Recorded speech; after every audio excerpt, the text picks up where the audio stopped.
Flores, coordinador del Foro de Economía y Finanzas Públicas, exministro de Economía, bienvenido a Contacto Directo. Buenos días, Steffi, gracias por invitarme, un saludo a su audiencia.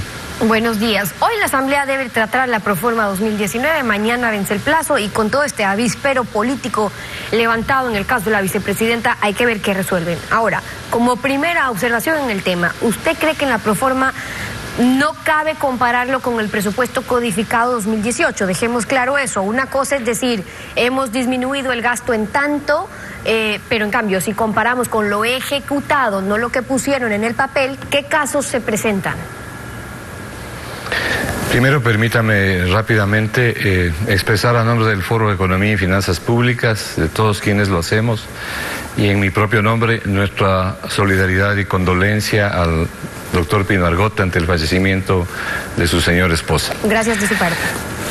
Lo primero que hay que hacer, porque le acabo de escuchar al presidente de esta comisión que rápidamente aprobó el primer informe de la Proforma, lo primero que hay que hacer es comparar lo que es comparable. Mire, le indujeron a error al propio presidente de la República diciendo que el gasto corriente comparado la Proforma del 2018 con la Proforma del 2019 se reducía en 430 millones. Claro, esa comparación es errada. La comparación correcta es la que usted acaba de decir, o sea, hay que comenzar por la verdad. Comparar el presupuesto ejecutado, porque la Proforma del 2018 no dice nada. Es el presupuesto ejecutado, lo realmente realizado en el año 2018 es el que hay que comparar con el 2019. Esos 430 millones de gasto corriente se transforman en un incremento de 1.596 millones de gasto corriente. Eso es lo que pasa cuando se hacen mal las comparaciones. Lo primero que hay que hacer es eso. ¿Tampoco cree entonces que se pueda lograr, partiendo de ello, que la inversión privada crezca en 4.000 millones de dólares partiendo de los números que están viendo? Absolutamente. La inversión viene cuando hay confianza, reglas del juego claras, cuando las relaciones laborales son justas, estables, procedentes, crea un ambiente de inversión para hacer negocios, para que se pueda realmente crecer y avanzar. Pero permítame decirle lo siguiente, hay cosas que salen del campo económico y quiero señalarle una específicamente que tiene que ver con lo que está pasando ahora mismo. Nosotros como foro coincidimos en que es inadmisible que los mensajes y las noticias que vienen del Ecuador sean de los escándalos como el que estamos viviendo lamentablemente en las últimas horas. Por eso es que el foro quiere apoyar firmemente, y esa es su resolución, la conformación de esta Comisión Anticorrupción y Antiimpunidad Internacional para el Ecuador, con apoyo de las Naciones Unidas, como lo tiene Guatemala, en colaboración con la Comisión Anticorrupción y su patriótica labor nacional.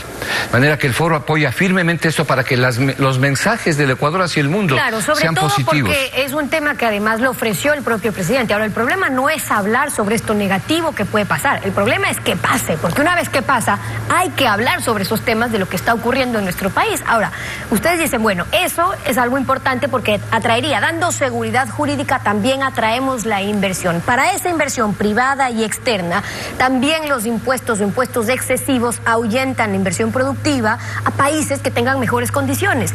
Pero con lo que se ha hecho, ¿se podría decir que hay avances o qué falta en tema tributario para incentivar esa inversión? La inversión no viene porque usted simplemente escriba en el papel determinadas condiciones. La inversión viene cuando los inversionistas ven que en realidad en el mercado las reglas del juego son buenas, son estables para hacer negocio, como le dije hace un momento. Y sobre eso le quiero presentar una propuesta adicional del foro. Todos sabemos que hay necesidad imperiosa de bajar el gasto corriente en el Ecuador. Mire, este es un documento del Foro de Economía y Finanzas Públicas dirigido al señor ministro de Finanzas. Es un comunicado que comienza a circular el día de hoy. Aquí lo que le estamos diciendo es que nos proporcione determinada información que está explicada aquí, básicamente que tiene que ver con el distributivo vigente de sueldos y salarios del presupuesto general del Estado, las empresas estatales y los organismos financieros estatales, y el Foro de Economía y Finanzas se compromete a presentar al país y al gobierno la forma en que se pueden reducir aproximadamente 2.000 millones de dólares de gasto corriente. ¿Cómo hacerlo? ¿Dónde hacerlo? ¿Cuándo hacerlo? ¿Y con qué ritmo hacerlo? Esta es una colaboración directa de nuestros especialistas. Para tener una propuesta para reducir concreta, el gasto corriente. Pero usted propone reducir en un 2% el IVA y para compensar, eliminar el subsidio a las gasolinas. ¿Qué se logra? Bien, no solamente para compensar. Lo que no se puede hacer es, en nuestro concepto, eliminar el subsidio a las gasolinas a secas, es decir, sin dar nada a cambio, porque equivale a subir los impuestos. Mire, aquellos que dicen que no se puede bajar el IVA 2 puntos porque se va a ahondar el hueco fiscal, deberían ver las cifras de lo que ocurrió a partir del 1 de julio del año 2017, cuando el IVA se redujo del 14% que había subido por efecto del terremoto al 12%. ¿Cuáles fueron los resultados? Los resultados fueron que a final del año la recaudación por IVA no disminuyó un solo centavo al bajar los 2 puntos. Se incrementó en 610 millones de dólares, aproximadamente un 10% de la recaudación total. ¿Porque dinamizó el consumo? Exactamente, que es exactamente lo que hay que hacer ahora, dinamizar el consumo para impulsar el crecimiento económico y el empleo. La propuesta es eliminar los subsidios exclusivamente a las gasolinas, producir o vender gasolinas también a precio internacional, cobrar un precio internacional, pero a la gente compensarle. ¿Compensarle con qué? Bajándole el 2% el IVA. Al bajar el 2% el IVA y eliminar el subsidio a las gasolinas, este es el cuadro que nosotros hemos elaborado y que lo estamos presentando a la opinión pública. Hemos estimado que a final del año 2019, entre ingresos adicionales para el presupuesto fiscal y ahorros del presupuesto fiscal, habrían 1.300 millones de dólares en positivo, haciendo lo que estamos diciendo. Ahora, pero lo fundamental... Eso para compensar un poco del lado del consumidor, lo entiendo, pero claro, yo decía compensar también porque viéndolo en cambio desde el Estado, si la mayor parte del subsidio es en realidad del diésel, ¿qué tanto representaría sincerar precios para la gasolina exclusivamente sin subsidio versus esos 2 puntos del IVA? Bueno, estos 2 puntos del IVA y esta eliminación exclusivamente de los subsidios a las gasolinas, no estamos hablando del diésel ni del gas, exclusivamente los subsidios a la gasolina. El beneficio neto es lo que acabo de decir. Nosotros estimamos que a final de año el beneficio neto para el Estado, en contante y sonante, son 1.300 millones de dólares adicionales. Okay.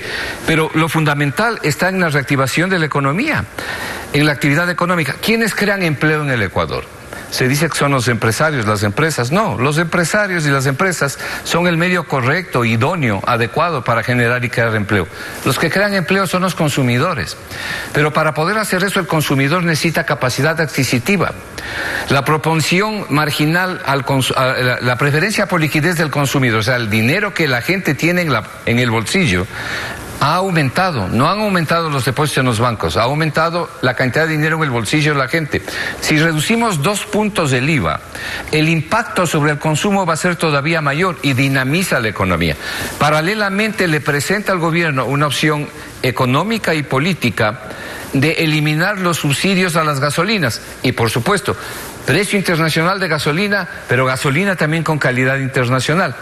Esta propuesta, unida a la que dije anteriormente de la reducción del gasto corriente, le va a otorgar al Estado ecuatoriano, al gobierno, un aire, un respiro en la crisis y en la asfixia fiscal que tiene. Y tenemos algunas otras medidas, todas encaminadas a lo que para nosotros es crucial, reactivar la economía. Las personas que dicen que primero tenemos que sufrir este escalofrío, esta paralización de la economía para después crecer, en nuestro concepto están equivocadas. La sostenibilidad fiscal no se opone al crecimiento económico. Y la sostenibilidad fiscal no es un fin, sino un medio en sí mismo. ¿Para qué? Para crecer, pues para que la gente viva mejor, si no, no tiene sentido. Y ahí hay una propuesta concreta. Marco Flores, coordinador del Foro de Economía y Finanzas Públicas, hoy en Contacto Directo. Gracias por haber estado con nosotros. Claro.